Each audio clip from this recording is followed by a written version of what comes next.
A Differed Dream Deferred. Part 1.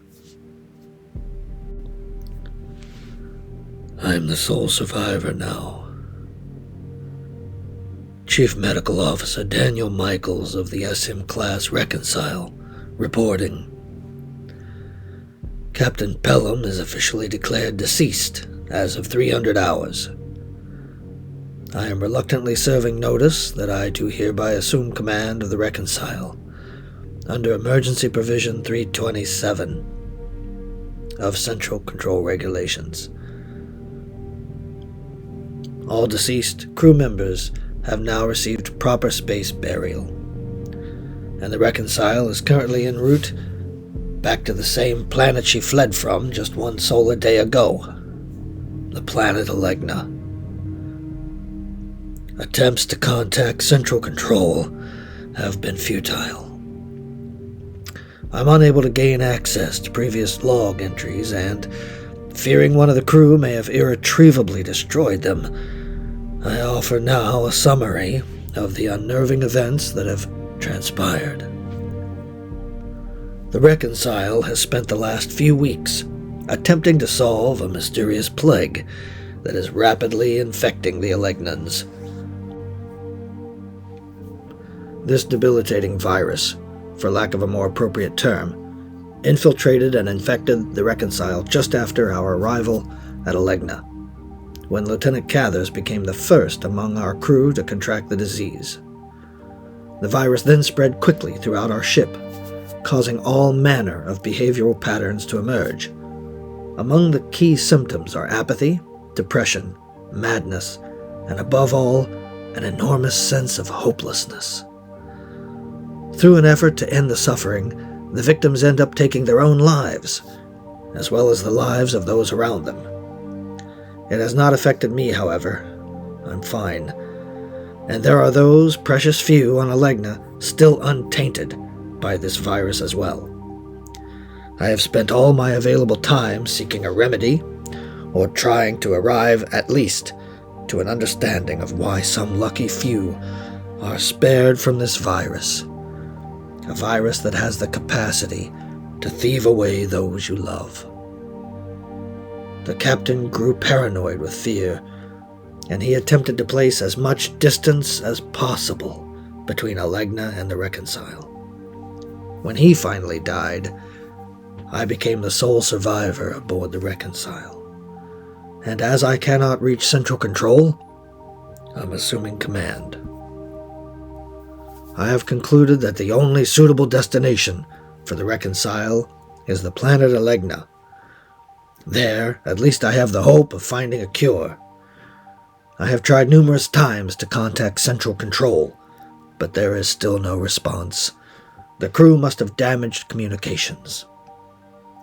I have been witness to one of these senseless and tragic acts yesterday. The chief botanist poured 100 gallons of Lagrange soil into the ship's engine's urane matrix, and then threw his own body into the matrix as well. Madness is all I've seen. Endless madness. Chief Medical Officer Daniel Michaels, signing off.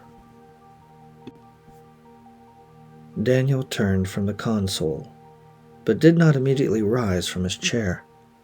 Instead, he buried his head in his hands, rubbing his temples. The pain had returned.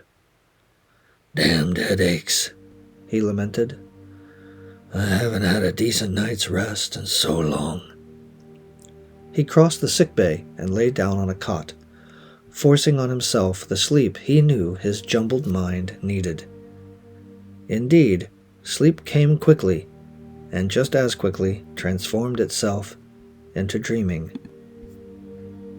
Daniel awoke wet and crying, his head pounding with pain. Stumbling to a nearby sink, he splashed water on his face and tried to calm himself while recalling the nightmare from which he had just awakened.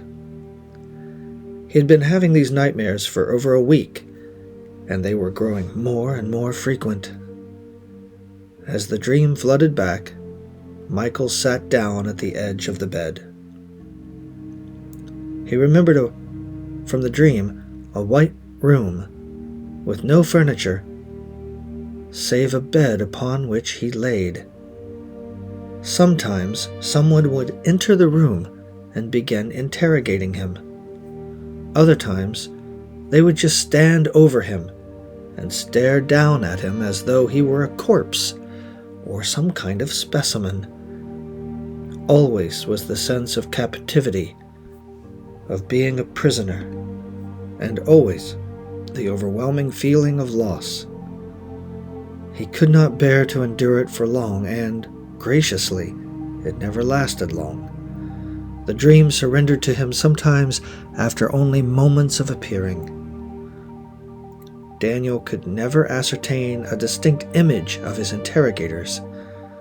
The whole dreamscape seemed fish-lensed, like the view through a porthole of a submarine, or those sights witnessed through tear-stained eyes.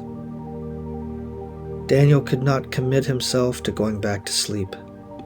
The headaches caused by these dreams were too much to stand. He crossed the berth of the ship's sickbay to a medicine cabinet and prepared himself another injection of Cafenup to keep himself awake. For the following 5 hours, he labored over computer printouts and chemical charts in the ship's lab, exhausting his mental resources and the ship's vast library banks, aching to find some clue that would lead to a cure for the virus. He had stopped only once to take some NS, nutrient supplement pills. Eventually, worn down by lack of fulfillment and sweet fatigue, Dr. Michaels succumbed to sleep once more.